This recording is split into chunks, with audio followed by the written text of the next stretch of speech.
Thank you to the panelists for coming, and I think it's quite a lengthy title for today's session. But my name is Paula McGlynn, and I thought I'll just do a quick introduction to the panel, what the goal is today, and I hope that at the end we'll be able to do some Q&A as well. Uh, Now, today we're going to talk mostly about content marketing and how that's creating value for the audiences. I've come from a background where my company, Bharatiya Digital Party, we are a Marathi language content brand. We're on digital media, we're on YouTube, all the social media platforms, and we do shows for OTT as well. There's artist management, there's events, and at the end of the day, we are trying to create value for Marathi audiences by giving them something which is young, something fresh, and something new in Marathi. But a big part of our business is working with brands. And that's how we monetize a lot of the content which we put up for free on our YouTube channels. But there's a lot of hiccups, challenges, miscommunications that happen on the way when these things are undergoing that negotiation process, briefing, and sometimes the final product works, and sometimes the final product doesn't work. So here we're going to talk about what is it that these lovely panelists have learned along the way, and how we can use their experiences, good and bad, to help all of you guys when you're going out and doing the same thing. So without further ado, let me introduce the panelists and what we're gonna do. So we're gonna talk, while you introduce yourself, I would love it if you could also say one way that you are personally trying to bring value, either through your work or something personal. And that will also help the audience kind of understand what it is you can bring to the table. And as we continue, then we'll just see where the conversation takes us and hope we can all learn something. Should I So go first? you have the mic. Full energy. Neeraj, as you heard, he's the head of mobile and emerging tech at Group M and DPP. So, sorry. WPP. WPP. Mother of So, Group M. Okay. Please tell the audience a bit about yourself and how you're trying to bring value. So at Group M WPP, what we believe is to blend the power of creativity and new tech to create real sci-fi solutions. Claim to fame is some of my marquee works which I have done in deep rural India, which is Lifebuoy Infection Alert System, which won us Cannes in 2019, if you guys are aware. Last year we won, India won Titanium Lions for the first time ever, which was our marquee campaign on Mondelez, which is Shah Rukh Khan, not just a Cadbury ad, right? Where we used this, creativity was always there, right? Because we won in 2021 as well. But this year we introduced synthetic AI into picture. Synthetic AI is now moving into generative AI and chat GPT, and we'll talk more about it. Personally, the power of AI is so insane that you can really create amazing renditions. And when I created my first clone 2.5 years back, my own clone, I spent about 10 hours reading a script to create my clone. Today we created for all top celebrities in exactly 5 minutes, right? So that's how rapid a clone can speak Tamil, Malayalam, Bengali. So I've added all these. And this is 7th version of my clone which I've created. I've also created my MetaHumans, which lives on Metaverse. I've also created my XR Studio, where I live, which is more 3D in nature. So yeah, my life is more sci-fi. Most of what I say, a lot of people don't understand, but they get excited and inspired saying that, okay, the guy is making some sense. Maybe we should collaborate and he'll do something for me. That's my space. Awesome. So you're creating value not just in terms of giving your company awards, but you are also creating value by giving brands and audiences new ways to interact with the world and content, right? Through your technology. So that's fantastic. So next up, Yasser, please. I had thought this in my mind before I come to that. Today's Valentine's Day, and I'm honored to be sitting next to the heartthrob, the national crush of the 90s. And Kamya is missing, so I was about to open my sentence saying, एक रात को सोने नहीं देती और एक चैन से जीने नहीं देती, because Kamya keeps traveling and putting it up, and my wife keeps seeing it and says, नहीं मेरे को अभी, I want to go here. I want to go here. So, एक सोने नहीं देती थी, एक जीने नहीं देती थी. Jokes, jokes apart, I head the performance marketing at Goki. We at Goki promise, and we stand by this, saying that any issues or diseases with regards to lifestyle is something that we can reverse, right from your diabetes, your thyroid, your gut issues. We're also focused on a lot of women's health, which is a taboo. A lot of people don't speak about it. But we take pride in saying that we also effectively and intriguingly deal with that. We have a lot of coaches who personally look into this and help people resolve this. And we basically want to make India more fitter because the lockdown has taught us one thing, that if you need longevity in life, you need to work on yourself. So our mission is to make the 1.4 billion Indians healthy with Goki, and that's why we say Goki be the force. We strayed down into a lot of things of metaverse and into content and stuff, which I think on the way in our discussion, we will talk about it. Thank you. So, you are also the head of performance marketing for Absolutely. Goki, right? Yes, yes. So, just so you know, he's the guy who actually has those numbers, the conversions, how effective the campaign is. He's the one who knows. And so, I'm sure you'll be able to give us a lot of insights from that Absolutely. side of the equation, Absolutely. too. Absolutely. Yes. All right, Shehnaz, please. I'm sure there's no introduction needed, but please, let everybody know what you do. And personally, I would love to know what prompted the decision to, get into being a travel creator and how you're trying to bring value. Okay. So it's not just travel, it's travel, romance, and smiles. Okay. Which is, well, what prompted the idea was 5 years ago, I was tired of just going to auditions and I was just an actor like so many other people. And I loved travel and I opened this Instagram. Someone told me about Instagram and I was like, wow, this is cool. So I started shooting videos and I started shooting videos just for myself, like, okay, this is fun. And then along the way, I got some free hotels.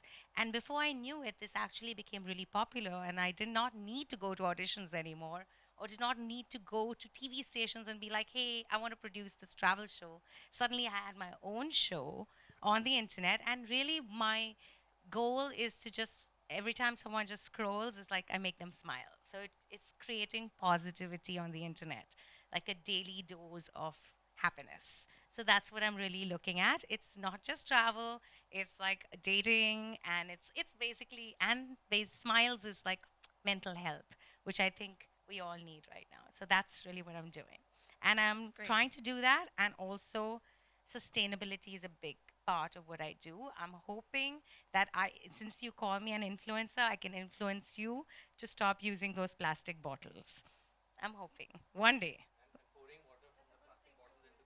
Yeah, exactly. Thank you. I think Shehnaz was a really great lead up to what OML does. OML has been an artist management agency for around 20 years now. And one of the things we really pride ourselves in is the fact that we try to fuel pop culture. We started off with music. It then became comedy, with AIB being one of the biggest comedy groups to exist in the country, which kind of pushed the envelope for all the stand-up comedians out there. And over the pandemic, we've also realized that creators are the focus in everything that we're doing, right? If it is entertainment that any individual is seeking, they are seeking it through Instagram, YouTube. So that's really something that we work on. We work on making an artist's life valuable. We work on making an artist's life valuable and bringing it to the audience that we think deserves to see them. Fantastic. So, Ruchi is the AVP leading the business teams and especially the artist artist management side of OML. So, I think you're going to bring a lot of sort of a top of view perspective in terms of all the artists that you work with and the brands that you've worked with and how you've managed to find that middle ground. So, I think we could start it off with a very interesting topic, which is going to be failures in these campaigns. Now, this is something which, of course, panelists are not always eager to talk about because sometimes this is confidential information. We're not going to name any brand names. We're not going to name any creator names. But as much as possible, we're going to try and get into what are the things that we've learned along the way and how we've brought that into our day-to-day practice. So I'll go first, right? So I'll set the stage. It's not easy to talk negative in a space like this, but at Bharipa, uh, personally, myself and my partner, we also do our own little bit of content creation on the side. And during the pandemic, we had started doing some reels out of fun, some cute, lost in translation, Marathi Babu Canadian meme was the thing. And it was really good fun while we were doing it for ourselves. But there was one day where we had a client come in and say that they want to do a product integration in one of our reels. And we said, sure, no problem. That's what we do for a living. That's our specialty. But our specialty has, over the years, been longer format content, 10-minute videos, 20-minute videos, 6-episode web series, where we'll integrate a brand seamlessly into the storyline. And we really faced a challenge doing 30-second or 1-minute content where we're using a brand. And in that entire process, the brand became extremely heavy in that 1-minute video because we had to use the product, we had to talk about the product, and the brand wanted their name and logo at the end of the reel. At the end of the day, the content didn't work. It didn't work organically because the audience was able to see through this as simply, people promoting a product, and there was not enough of the fun, original spirit of those reels. And the product ultimately, I don't know if it was successful for the brand or not, but for us as creators, we didn't feel it was successful for us. And at that moment, we decided we're not going to do brand integrations in our reels anymore. So that is something for us personally as creators that we did. But I would like to hear from all of the other panelists now, where you guys have really struggled to find that balance. Again, I'll go first. Sure, Neeraj, please. All right, so as a emerging tech lead, my life is to live in blue oceans and keep picking up solutions which are ahead of times. So the core job is trend spotting and trend shaping in a way. So while I'm spotting trends, I come across a lot of these innovations which fail. So ideally I fail more than I succeed, but whenever I succeed, I create global headlines for the brands. And you've seen that, right? A lot of campaigns which I've managed to crack. But I launched VR really ahead of the time, because I myself, I was an avid VR gamer. So I did a VR experimentation which was more bundled with experiential. I never got any scale out there because the adoption for VR was very limited then, right? And then really ahead of time, I also launched a lot of stuff like the first IPL, 2009. We were running an ad on a 3G network where the videos used to buffer. So I still remember one of my campaigns for SBI Mutual Fund. Client was waiting for the ad to load. Because of so much buffering and stuff like that. So yeah, you got to get the ecosystem right. You got to go for a pocket-friendly solution, and you look at scale because you're talking about 1.4 billion Indians, right?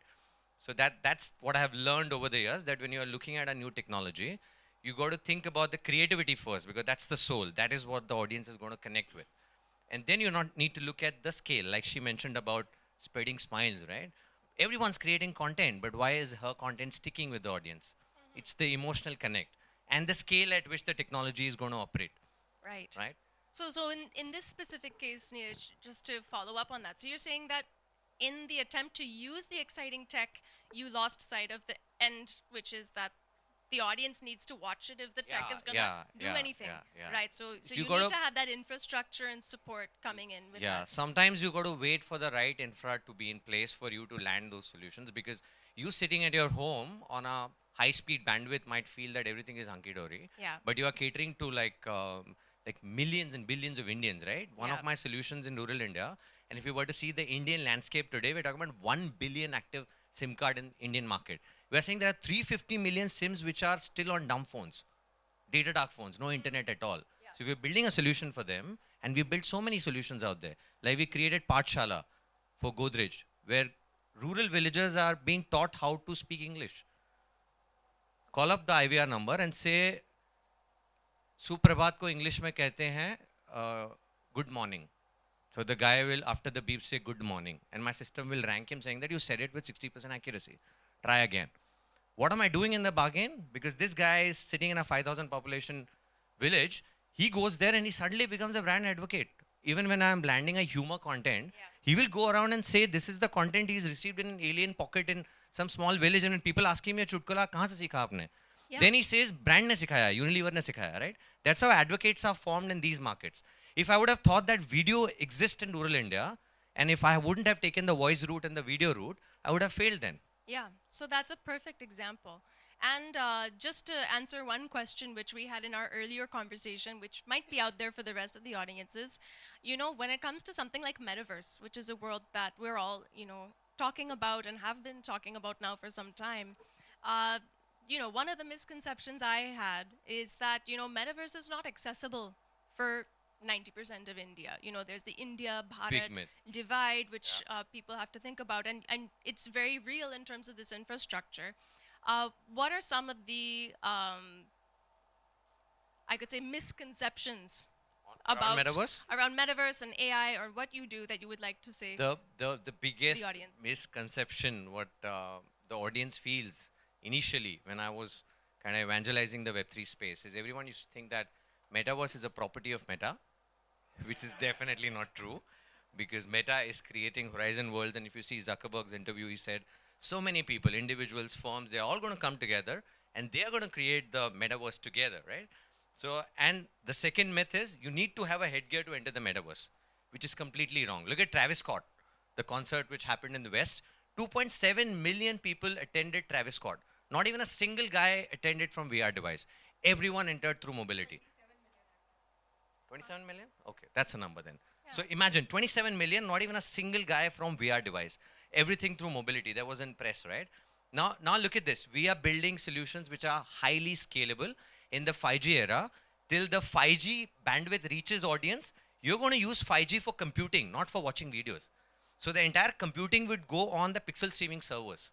So suddenly, someone in rural India, capping at about 3 Mbps speed, and we have tested this solution at 3 Mbps, can access a web browser, 30 seconds, use RPM, which is a Ready Player Me platform, to create an avatar like you do on your platform, and he can enter and experience a high quality metaverse using pixel streaming, right? So you don't necessarily need a headgear, spend 35,000 to enter. You can also enter from 10,000 rupee device. Because India, as we speak, 65% of Indian smartphone is 10 to 15,000 range. Great. You need to build for India. You need to build for 5G. You need to build for pixel streaming, right? So- That is what. I think that's very good, and thank you for clearing that up. And we'll also have Q&A if there's more questions on the tech side. I want to take this on now to the content side. So Shehnaz, could you give us, you know, from your side of the equation as the creator, where have you learned the most out of, say, unsuccessful campaign, or maybe it wasn't the campaign that was unsuccessful, but it just took some time to come on the same page with the brand or with the audience? Any example which comes to mind? Yeah, I have actually a lot of examples. And so what happens is the brand, there are many agencies involved, okay? So right now, I don't have a manager or someone like OML representing me. So a lot of times, the middle agencies contact me for a job. Now, most of the time, they come to me with their own script. Like, for example, right now, I have they want to do something on sustainability, right? Now, I could make so many great videos, which I gave them ideas for, but they want me to sit on a couch and give a speech about sustainability. They want me to say, I do this and I do that and blow my own trumpet, which nobody wants to watch. And basically, they want that to be the real. Now, every time I struggle with this. I really struggle with this. Okay, in the past, there was another brand who came to me, and what they wanted to tell people use clean bathrooms. I get a lot of sustainability products. So they wanted me again to sit on a couch, because that's what they tell actors who are influencers do that. They sit on a couch, they look sexy, and they're like, oh, when you use the bathroom, you must use toilet paper, you must do that. And I had to really beg of them to let me do my thing. They wouldn't let me. Finally, I had to make many calls to find the direct route to the brand, which you shouldn't do, but I did not want to do this. And I made a video, which was a big hit, which actually they ended up showing in all their, and they were like, oh, we love this video. This is the best video. Yes, because you let me do my thing. And the video was me going around in Goa, talking to girls and saying, what do you think of bathrooms in India? What do you think of public bathrooms? Bad. And I got crazy replies, and it was a great video, and they actually ended up showing it at their, like, international conferences. But the thing is that it's a struggle every time. I mean, this is how I make a living. This is how I pay my rent, buy my shoes, pay my team, everything. But it's a struggle every time, and that is really why I'm here to say, like, help me help you. Really, I really don't. Every time I'm like, okay, I have to go through this again. I have to convince them to let me make a good video, which will get great engagement and which will actually bring that product home. But it's always a struggle. So do you think that that's do you think that that is partly because of, say, an agency thinking of you, they're putting you in the actor box and not the creator box, and that's something that you may No, be I facing? don't think that's the case. I don't know what the case is. Yes, sometimes they look at me just as like celebrity, not creator, which is fine. I don't think that. I think the case is that every time they just don't understand. A lot of brands don't still get digital marketing. They still want an ad. Either they want an ad very well shot, which could be on TV. Why would anybody watch it? And who wants to watch an ad? Every time there's an ad, you skip ad. So why would you watch it? You have to basically trick the audience into watching it. You have to give them something they want to watch, and then you can bring that product home. That's right? absolutely perfect and Yeah. great learnings. So I'm glad you've been able to manage it and navigate around that I'm world still of agencies. struggling. So yeah, sir, please, why don't you tell us about Goki, Goqii, Correct. Goki. Goki. and Goki, and you can tell us about what Goki is doing to engage with its audience and creating value for the audience. And also, you had mentioned in our earlier chat about a web series. So you, as a brand, have made your own content, trying to create value for the audience and hopefully get some conversions onto your platform. So what was that experience like, and how did that have, positive, negative impact on the brand? And start with the failure, then follow up with the Absolutely, rest of my absolutely. question. So, Goki is such a brand that the audience that we have is more matured. It's 28 plus. So today, if you go to a 21-year-old or a 22-year-old who's in college and you tell him that stop partying, stop drinking, stop smoking, you'll live longer, they'll say, please.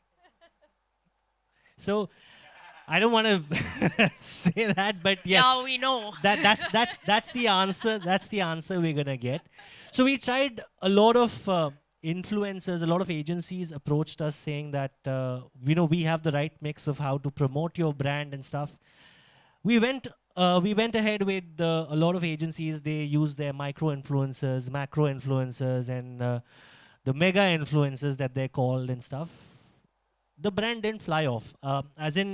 We did get traction, people visiting our website, everything, but we need to understand their particular audience is 25, 26 max. And the audience that they have is more of Gen Z. They connect, they want to see masala content, they want to see spicy stories, they want to see ke inke life mein kya chal raha hai and all that, which I think doesn't resonate well with Goki. So what we thought of is that we had players, we call our users players, because we say that the entire experience of Goki is gamified. So we had players, our users.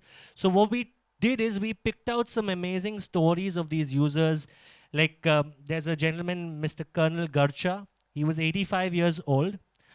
He was weighing in about 110 kgs. He went to a doctor where he had a knee replacement surgery scheduled 6 months earlier because he had blood pressure issues and stuff. And one fine day, her daughter gifted him this Goki watch, with which we give personal coaching. You have a doctor, you have a nutritionist, stuff. And trust me, that man typically took the watch, said, let me try it. Every day, followed the instructions that the coach gave. Even in the lockdown, made sure he walked 10,000 steps in the house. And trust me, he lost 25, 30 kgs by just following his coach's instructions in 6 months. And when he went to the doctor after 6 months, after the opening of the second lockdown, the doctor said, what have you done to yourself? You don't need a knee replacement surgery.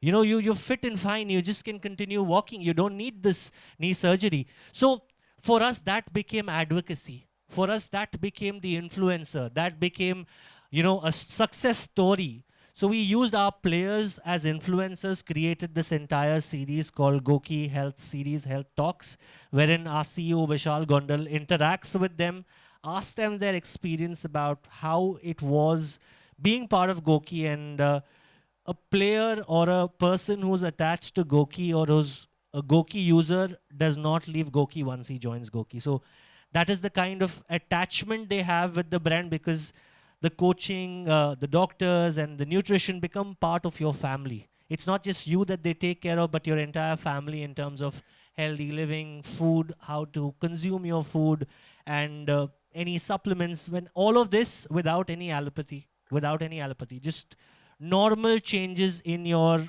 lifestyle and normal changes in your eating patterns, sleeping patterns can make a huge difference. So from a failure, we learn how to build on success. And I think you need to peg in the right content creators.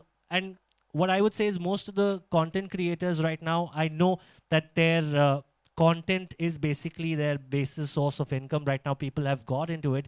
But the agencies who promote the content creators need to do a lot of research to the brands that they reach out to, because a lot of content does not resonate with brands, but brands want to take in or ride the wave because the influencer is, a very known person, so that they get brand influence and they get brand awareness. They go ahead and do it. But then when it doesn't work in their way, well, you're supposed to blame both the brand and the person, because you didn't think through this. So I feel that influencer marketing, content marketing is going to be or is going to play a very, very major role in the near future, with also the introduction of the AI tools and chat GPT and stuff.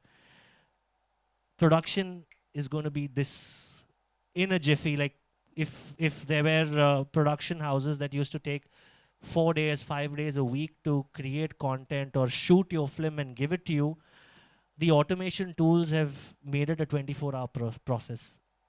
But yes, again, quality is something that you need to focus on, because it's AI, it's automated. So somewhere or the other, you will need to compromise if you need a faster output.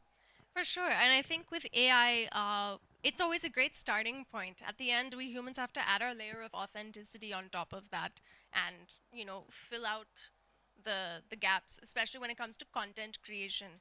And these days, everything is about authenticity. And that brings me to something that, with Ruchi, we were just discussing a very interesting campaign which OML had done with their talent for Colgate.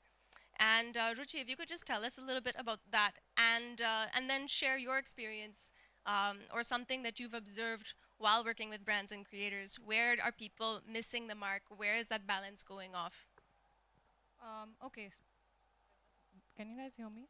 Okay. Yes. So talking about Colgate, it was a campaign which actually the tagline was "Smile Out Loud," and one of the key artists that they'd engaged with was an artist that we represent named Dolly Singh. And if you are familiar with her, which I'm sure a lot of you are, is that she does not have perfectly aligned teeth. And for a brand to be doing for primarily a toothpaste brand to be doing something like that was very gutsy and risky for the brand, because nobody knew what they're stepping into, right? Today, everybody has a phone. Everybody is very quick to criticize. So even we as an agency, even Dolly as a creator, we were all really worried as to how the audience is going to be receptive to this. But this is a leap of faith that we took, and we are actually so thankful to the brand to be taking that leap of faith, right? Because that's how you push the envelope. That's how you say, okay, I have done everything. How can I do something else? And how can I be more creative with this? But at the same time, involve the audience. There are so many messages that Dolly has gotten saying, thank you so much for doing this. Now I can say that my smile is like Dolly's. So that's really a way to touch your audience, and that's really a way to tell them that it's okay to be you. And that's exactly why people engage in influencer marketing, right? To reach an audience that they otherwise wouldn't have gotten access to. So that's a little bit about the campaign. And coming back to your second question, which is campaigns which have not really worked in our favor. I think a lot has to do with what Shahnaz said right at the beginning, which is when a brand comes to an influencer, I think one of the primary things that a brand needs to recognize is why they're coming to an influencer. It's to reach their audience, not the other way around. It's not a mass audience. The audience must have followed, say, Shahnaz for years now, 2 years, 3 years, 4 years. So they know her journey, they know her life.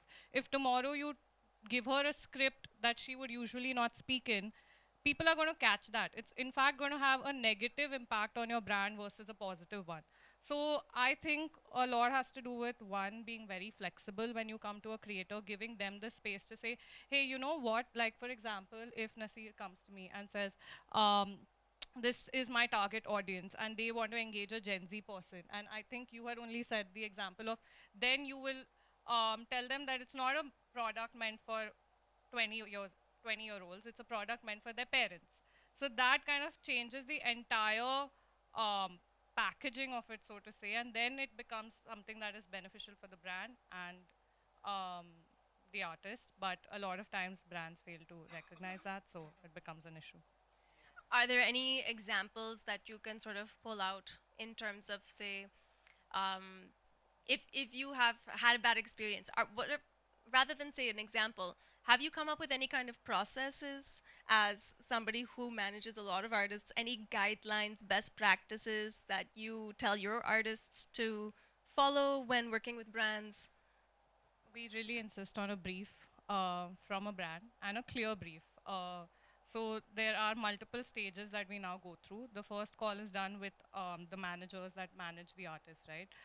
So that, say, again, like if you want to promote, the audience's attention span right now is not more than 3 seconds. If you don't capture the audience's attention in 3 seconds on Instagram, it's gone. So like what we try to do is try to explain the brand that right at the beginning, saying you're going to engage with an artist, this is their style, are you okay with it? If you're going to engage with a fashion creator, you cannot expect a comedy script out of them. And the same thing goes for a comedy creator. You cannot expect a fashion reel suddenly out of nowhere for them, right? So that's one of the things. We make sure that the brand is aligned on everything. We make sure that the brief has come in with 2 to 3 pointers maximum, because like I said, it's a 60-second reel. You cannot have 45 seconds out of 60 seconds talking about the brand, because it's not going to be organic otherwise. So we get those pointers in place. We make sure that the brand is then done a call with the artists themselves, just to make sure that there are no problems later on, because production is difficult. It's not a one-day job to just shoot, edit, have multiple rounds of feedback and stuff like that. So we try to restrict everything. We make sure that everything is ironed out right at the beginning, and then we kind of proceed. Awesome. Thank you for that. How are we doing for time? Does anybody have a watch? 7 minutes remaining. Okay. So I'd like to open it up for any questions from the audience.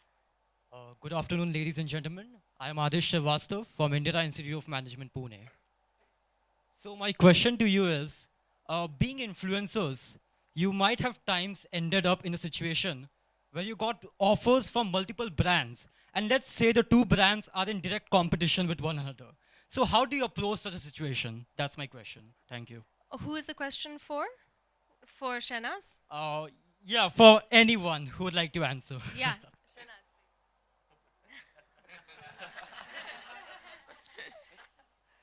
Actually, I haven't gotten that. Like I haven't gotten 2 brands, like say 2 car brands at the same time. And actually, if they would be like maybe 1 or 2 weeks apart, and that does happen, and some brands ask for exclusivity, so they pay a little more for the exclusivity, and some say no exclusivity. And it's okay, because this is our job. So sometimes I'm in one car and sometimes I'm in another car. So I don't really feel like morally like this is a bad thing that I'm doing both these cars. I think Absolutely, it's okay. that's business. Am I right? Thank you so much, ma'am. Yeah. Thank you. I think I'll ask my question to Ruchi and to Neeraj both, because you work on the agency side and you work with brands. Taking away from Shahnaz's point that it is tricky to get brands to take risks. You know, brands want to intrinsically play safe. So, as an agency, what goes into really helping them understand the rewards of taking the risk, and how do you do that? Because I work on the similar side with content, with brands, and it is tough. You know, when we pitch to them, we give them a safe pitch, and we also give them a riskier pitch, more creative, more quirky. But then, you know, we see that most of the times brands default to something that's more safer. And that's what I think Shinaz also put out at the very out front. So it does, right? But then what goes into getting them to really shift and make the switch? I'll pass the question to both of you. I wouldn't mind if she answers it first. Okay, cool. So I think you're very right, and we do face this challenge a lot. But right now we are at a place where we are also luckily blessed with data. So a lot of times we include that in the pitch, and we also tell them that, okay, you know, this is the kind of video you want. Here you go. This is the engagement it has gotten versus what we are trying to do. Here is the engagement that it's gotten, and engagement doesn't necessarily always have to be quantitative. It can also be the quality of comments that you get. I have actually seen people appreciate ads. People have actually commented, this is brilliant ad work. This deserves to be on TV. So I think that's one of the primary things that we try to do is, of course, give them the data to support it. And we also tell them that, okay, you know, if this doesn't work out, we'll support you. Trust us on this, because the ecosystem is going to flourish only if the brand is also happy, right? Because I want them to come back to an artist. So how am I going to ensure that? I'm going to ensure that by telling them, okay, if this doesn't work out, we're willing to take the risk with you. Why don't you risk this with us? If it doesn't work out, we'll give you the other content piece that you are so sure of, right? So that's something that we do. Okay, I'm going to do that. All right. So that's the question remains the same, right? Which agency do you work for? So I have my own studio called Vine Studio, it's a production house. We're based in Delhi. Okay. Work with various brands on the content side of things, podcasts, audiovisuals, AR. So yeah, that's what So we I'll work tell you, on. the maximum resistance which you face from brands when it comes to new tech is they are very unsure about the deployment. So what I personally do in my R&D lab is I create prototypes on myself for our leadership, right? So I would, if I were to sell say a MetaHuman creator or a metaverse experience, I would get the client leader's MetaHuman created, and I would get him to present it as a first slide saying, this is the guy. I scanned him using a mocap, and I created his MetaHuman within no time, within 7 days, right? That creates a belief, a sense of belief. So for example, if you're trying to sell a synthetic AI as a solution, which is like clones, so moment you say, use the word clone, celebrities will start thinking, yaar, ye mera clone bana dega or misuse kar dega, you know? That's how people will think. So the first step towards landing this solution is you should create your own clone. You should talk about ethics in AI, which is needed. You should also talk about the legal hurdles we create, like which is being created in the industry, and we spend about Just adding to the hurdles, are there also hurdles from an IP perspective in that case? no that so the legal team first gets into a proper contract with a partner, which would have an kind of an unlimited liability clause. So he will see to it that the content, the source content which is getting recorded is not being misused to create content for any XYZ work. You know, it's very specific to the campaign which we are landing. So point number one, create prototypes and go to your clients with those prototypes and tell them it's closer to you, right? Today, if I go to a client and if I say, I have my clone that speaks Bengali, versus I go and start my presentation with my clone speaking Bengali or my clone speaking Tamil, which he can even remotely, you know, he might think he might know 4 languages. I can show you 10 languages then and there, right? So creating prototypes and showing it to the client and blending the entire campaign thematic is super critical. You cannot just go with the technology and say, I can create clone. So what? What will it do for my brand? Look at the Shah Rukh Khan campaign thematics. Someone sitting in Bihar can create a Shah Rukh Khan ad and boast about it, saying that Shah Rukh Khan mere chote se kirana store ko promote kar raha hai. If you have access to, like if you are like slightly upmarket retailer, you can connect to Facebook Manager and you can run campaigns on the ad which you've created, right? So we had 2 modules to it. One is a programmatic ad on a specific pin code. If you log into 40064, you would get to see a Noble Pharmacy ad. Shah Rukh Khan talking about it, right? And anyone can go and create their ad. And then they can make it viral if they have the muscle to promote it. without onboarding Shah Rukh Khan. So and why is this campaign so special? Not because of synthetic AI, because of the creativity, the overall campaign thematic which is being thought through. Or when we did Mondele's moon dating, we ran 2 months of campaign on hyper personalized AR experience on top of Niantic's Eighth Wall, which is an web AR platform. I don't think many people would know about it, but Niantic is also launching virtual positioning system now, VPS, which is going to take AR to the next level. We were talking about holograms on pack. So imagine a Coke bottle, scan a QR code, Ranbir Kapoor is right there talking to you, right? All that is future. So unless you create prototypes of me standing on those cans, they are never going to believe it. So what we are trying to do in the 5G era, we are running a module called Marketing in 5G Era, where all the tech stack which is getting suppressed because of bandwidth in our R&D lab today, they are going to get live. So we are going to show that the power of speed and how these tech stack is going to invoke. So I was running a presentation through a HoloBox. You're aware about that? It's like a box on the stage and there's a person who's having a live chat with you. Some people might feel yaar box ke andar rigged hai. It's like a content which is recorded. But you can ask me live questions and I responded back, right? How was that made possible? Through 5G computing, speeds basically, right? So create prototypes, blend in creativity and show it to the client. They're going to, and more so, I don't, as an innovation lead, I don't chase the P&L, I chase TNL. So with my large clients, I've created test and learn budgets. So I tell them, if you're spending so much money, park some money with my team and my innovation hub, where I might fail, but I'm showing you the prototype, this is doable, and I'm creating this experience for you, right? So this is called test and learn budgets. A lot of big clients, they vouch for it. If you go with a very strong, rock solid technology and creative idea, they would give sign-offs. So I'll conclude with that. Because I'm from the brand side, I'll speak to you from the brand side. We have had challenges. I'm a Goki customer already. I'm a Goki player. Not wearing my Goki, but I was also on the trail walk very recently. Absolutely, we met. All trail walks. Yes, and your video is there on the GTC. It is. Yes. So, as a brand, we face challenges to get quirky ideas from the agencies.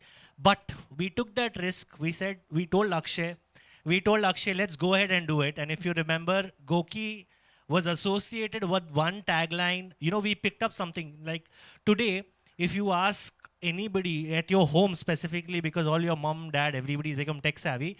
Mom, what do we do here? How do I lose weight? The first thing she'll do is Google 5 easy ways to lose weight. And she'll like, ye karo, wazan kam ho jayega. So what we did is we picked up that thing and we made an entire campaign saying that beer asan karoge, weight loss hoga. Yaar, is pe mat jao, ghade mat bano, Goki kharido. Let the personal assistant coaches, let the professionals train you. Same thing. Banana peels khane se weight loss hoga, you'll get slim. Ghade mat bano. So the entire thing of making it quirky, but also showing the aspect that health is something that needs to be taken seriously. So don't go on a Google search or just a random WhatsApp forward, but be more serious towards work. Yeah, I think I'll keep it quick. Hi everyone. So this question is for Shehnaz and Ruchi, both of you all. I think with influencer content earlier, we did not have a lot of, say, guidelines which the ASCI has now bought in, that any partnered content needs to have hashtag, partnership, or it's an ad, or it's a promotion. How does this guideline kind of affect the impact of your content? So if you're creating travel content, does putting a tag like that bring in any sentiment difference for the audience? Do they react to it differently? And is it the same with the different creators as well? So for both of you all. Actually, the ASCI guidelines were brought in for the audience, right? It was for them to understand that this is something that you have to tread with caution. She is being paid, for example, for promoting this. Now you take a call on whether you want to be using the product or not, which is why the safety element of it comes into play, right?